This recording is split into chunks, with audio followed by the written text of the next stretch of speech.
Now, the VOA Special English Program, American Stories.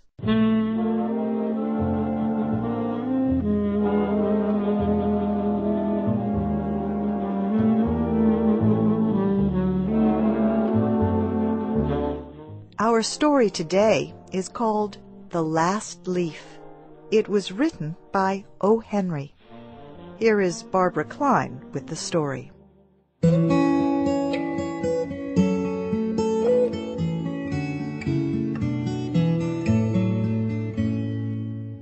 Many artists lived in the Greenwich Village area of New York. Two young women named Sue and Johnsy shared a studio apartment at the top of a 3-story building. Johnsy's real name was Joanna. In November, a cold, unseen stranger came to visit the city. This disease, pneumonia, killed many people. Johnsy lay on her bed, hardly moving. She looked through the small window. She could see the side of the brick house next to her building. One morning, a doctor examined Johnsy and took her temperature. Then he spoke with Sue in another room. "She has one chance in, let us say, 10, he said, "and that chance is for her to want to live. Your friend has made up her mind that she is not going to get well. Has she anything on her mind?" She wanted to paint the Bay of Naples in Italy some day, said Sue. "Paint?" said the doctor. "Bosh! Has she anything on her mind worth thinking twice? A man, for example?" "A man," said Sue. "Is a man worth— But no, doctor, there is nothing of the kind." "I will do all that science can do," said the doctor. "But whenever my patient begins to count the carriages at her funeral, I take away 50% from the curative power of medicines." After the doctor had gone, Sue went into the workroom and cried. Then she went to Johnsy's room with her drawing board, whistling ragtime. Johnsy lay with her face toward the window. Sue stopped whistling, thinking she was asleep. She began making a pen and ink drawing for a story in a magazine. Young artists must work their way to art by making pictures for magazine stories. Sue heard a low sound, several times repeated. She went quickly to the bedside. Johnsy's eyes were open wide. She was looking out the window and counting backward. 12, she said, and a little later, 11, and then 10, and 9, and then 8 and 7, almost together. Sue looked out the window. What was there to count? There was only an empty yard and the blank side of the house 7 meters away. An old ivy vine, going bad at the roots, climbed halfway up the wall. The cold breath of autumn had stricken leaves from the plant until its branches, almost bare, hung on the bricks. "What is it, dear?" asked Sue. 6, said Johnsy quietly. "They're falling faster now. 3 days ago there were almost 100. It made my head hurt to count them.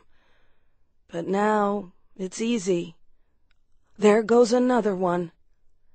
There are only 5 left now." 5 what, dear? Asked Sue. Leaves on the plant. When the last one falls, I must go too. I've known that for 3 days. Didn't the doctor tell you?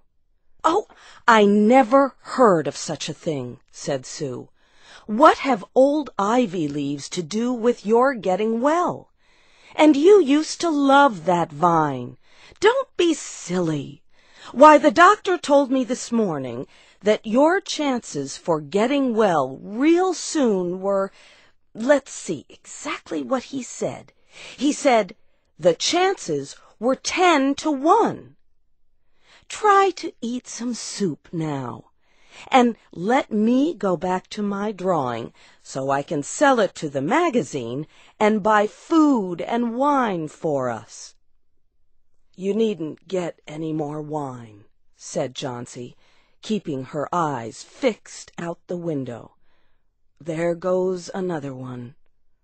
No, I don't want any soup. That leaves just 4. I want to see the last one fall before it gets dark. Then I'll go too. Johnsy, dear, said Sue, will you promise me to keep your eyes closed and not look out the window until I'm done working? I must hand those drawings in by tomorrow.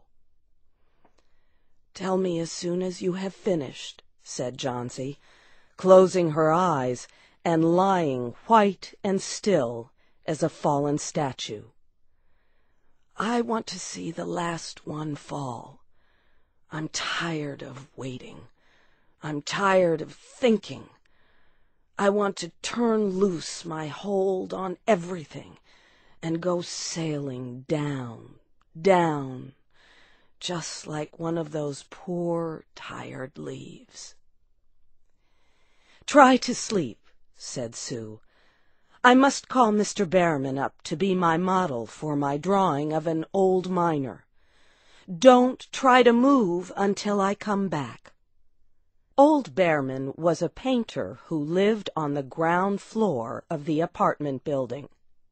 Behrman was a failure in art. For years he had always been planning to paint a work of art, but had never yet begun it.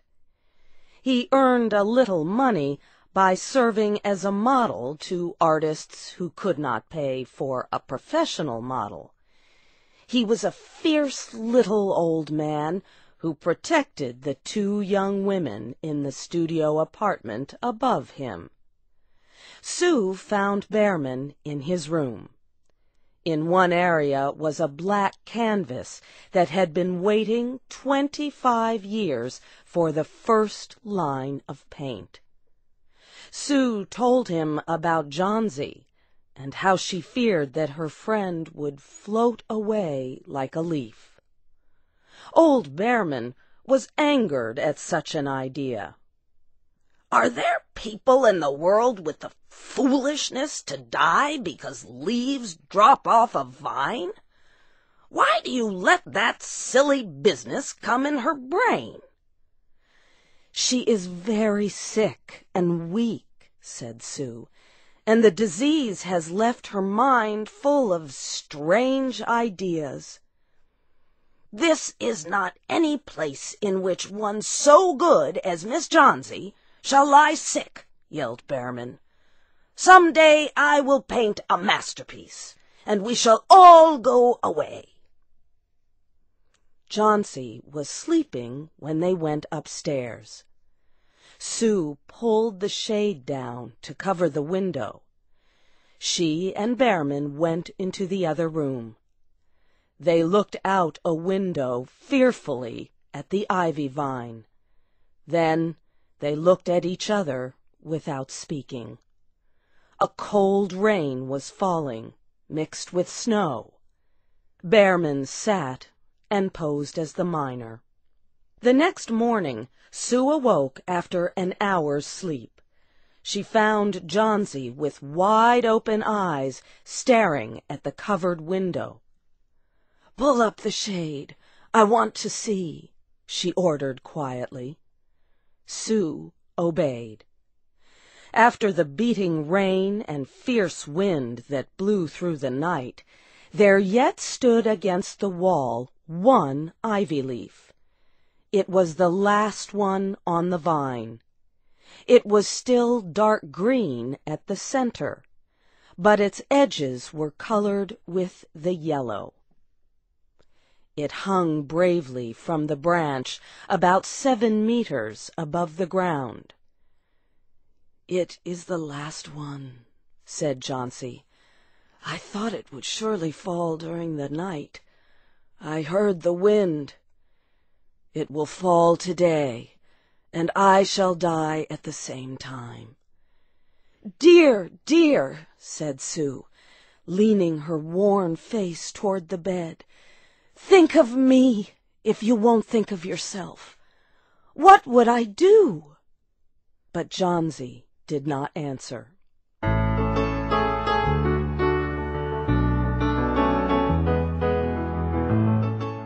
The next morning, when it was light, Jauncey demanded that the window shade be raised.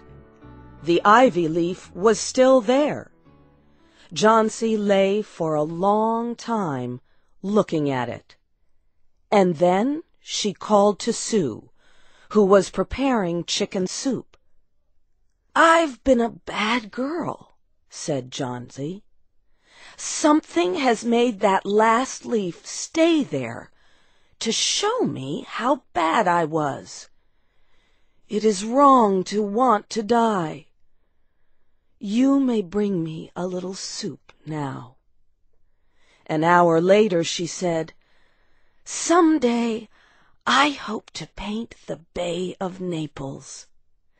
Later in the day, the doctor came, and Sue talked to him in the hallway. "Even chances," said the doctor. "With good care, you'll win. And now I must see another case I have in your building. Behrman, his name is, some kind of an artist, I believe. Pneumonia, too. He is an old, weak man, and his case is severe. There's no hope for him, but he goes to the hospital today to ease his pain." The next day the doctor said to Sue, "She's out of danger. You won. Nutrition and care now. That's all." Later that day, Sue came to the bed where Jauncey lay and put one arm around her. "I have something to tell you, White Mouse," she said. "Mr. Behrman died of pneumonia today in the hospital. He was sick only 2 days. They found him the morning of the first day in his room downstairs, helpless with pain. His shoes and clothing were completely wet and icy cold. They could not imagine where he had been on such a terrible night. And then they found a lantern, still lighted, and they found a ladder that had been moved from its place, and art supplies, and a painting board with green and yellow colors mixed on it. And look out the window, dear, at the last ivy leaf on the wall. Didn't you wonder why it never moved when the wind blew? Oh, darling, it is Behrman's masterpiece. He painted it there the night that the last leaf fell."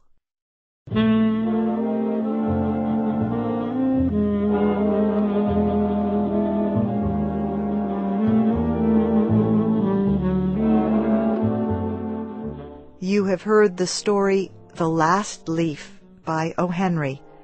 Your storyteller was Barbara Klein. This story was adapted by Shelley Gullist and produced by Luan Davis. I'm Faith Lapidus.